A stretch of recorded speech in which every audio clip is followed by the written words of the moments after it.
আজ আপনাদের সামনে তুলে ধরছি এক রিয়েল হিরোর কাহিনী, যিনি ভালোভাবে হাঁটতে পারেন না, এমনকি ভালো করে দাঁড়াতেও পারেন না।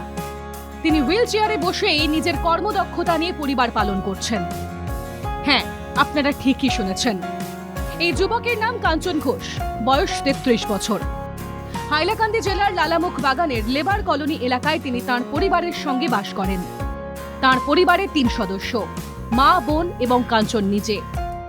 2011 সালে বাবাকে হারান কাঞ্চন। তখন থেকেই শুরু হয় তাঁর জীবন যুদ্ধ। গত 18 বছর থেকে কাঞ্চন রিউমাটয়েড আর্থারাইটিসে ভুগছেন, যার জেরে হাঁটা চলা তো দূর, তিনি ভালো করে দাঁড়াতেও পারেন না। আর তখন থেকেই তার জীবনে শুরু হয় বেঁচে থাকার লড়াই। অবশ্য এই রোগের অস্ত্রোপচার করলে সরে যায়, কিন্তু তিনি অত্যন্ত দরিদ্র ঘরের ছেলে, তাই তিনি অস্ত্রোপচার করাতে পারেননি। একটি মাটির ঘরে মা এবং বোনকে নিয়ে থাকেন তিনি। পরিবার চালানোর জন্য কাঞ্চন নিজের বাড়িতেই মোবাইল সার্ভিসিং এবং কম্পিউটারে অনলাইন কাজের একটি দোকান খোলেন, আর তা থেকেই অর্জিত টাকা দিয়ে পরিবার চালান তিনি। আমার হাঁটাফেরা পুরো বন্ধ হয়ে গেছে আজকে 18 বছর থেকে। আমি এখন বাড়িতে বসে করে মোবাইল সার্ভিসিংয়ের কাজ করি এবং কম্পিউটারে কিছু কাজ করি। এগুলো দিয়ে করে আমার পরিবার চলে। সাংবাদিকদের সঙ্গে কথা বলতে গিয়ে কাঞ্চন জানান, তার এক বন্ধু তাকে এই মোবাইল সারাইয়ের কাজ শিখিয়েছিলেন। সেই বন্ধুকে কৃতজ্ঞতা জানান তিনি। এগুলো মোবাইল সার্ভিসিংয়ের কাজ আমার এক বন্ধু আছে, এই বন্ধু আমাকে শিখিয়ে দিয়েছে, শ্রী পঙ্কজ লোহার স্যার। উনি আমার স্কুল ফ্রেন্ডও এবং ওকে আমি গুরুও মানি। উনি আমার খুব সহায়তা করেছেন এগুলো কাজ শেখাতে। যেগুলো কাজ শিখতে গেলে এখন মিনিমাম 50 থেকে 60,000 টাকা লাগে বা 1 লাখ টাকা লাগে। উনি অত ভালো কাজ আমাকে শিখিয়ে দিয়েছে, যেই কাজ করে আমি এখন পুরো মাসে 6-7 হাজার টাকা আমার রোজগার হয়ে যায়। এছাড়া তিনি নিজে একজন বিশেষভাবে সক্ষম ব্যক্তি হয়েও তার মতো আরো দিব্যাঙ্গ মানুষদের পাশে দাঁড়ানোর চেষ্টা করেন। সক্ষম নামের একটি এনজিওর সঙ্গে তিনি জড়িত রয়েছেন। এই এনজিও দিব্যাঙ্গদের সাহায্য করে থাকে। তিনি সরকারের কাছে দিব্যাঙ্গ ভাই বোনেদের জন্য সাহায্য প্রার্থনা করেন।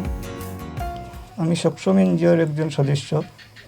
আমি অনেক দিন থেকে সক্ষম এনজিওর সঙ্গে জড়িত।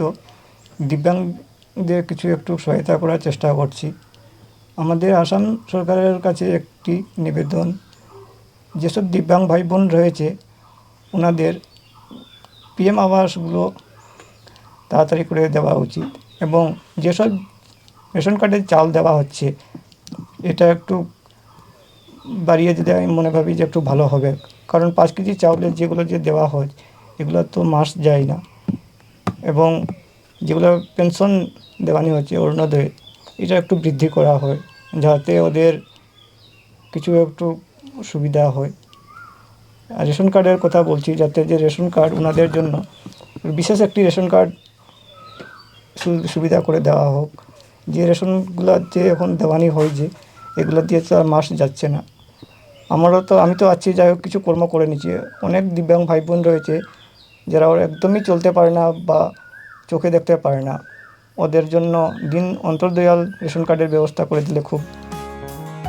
যে সময় আমরা প্রায় দেখে থাকি অনেক যুবক সম্পূর্ণ সুস্থ থাকার পরিবর্তে নিজের পরিবারের দায়িত্ব নেওয়া থেকে বিরত থাকে, সেই সময় বিশেষভাবে সক্ষম হয়ে হুইল চেয়ারে সীমাবদ্ধ থেকেও নিজের পরিবারের দায়িত্বভার কাঁধে নেওয়া কাঞ্চন ঘোষ এখন অনেকেরই অনুপ্রেরণা হয়ে উঠেছে। হাইলাকান্দি থেকে অমিতাভ শর্মা রিপোর্ট, এনকেটিভি বাংলা।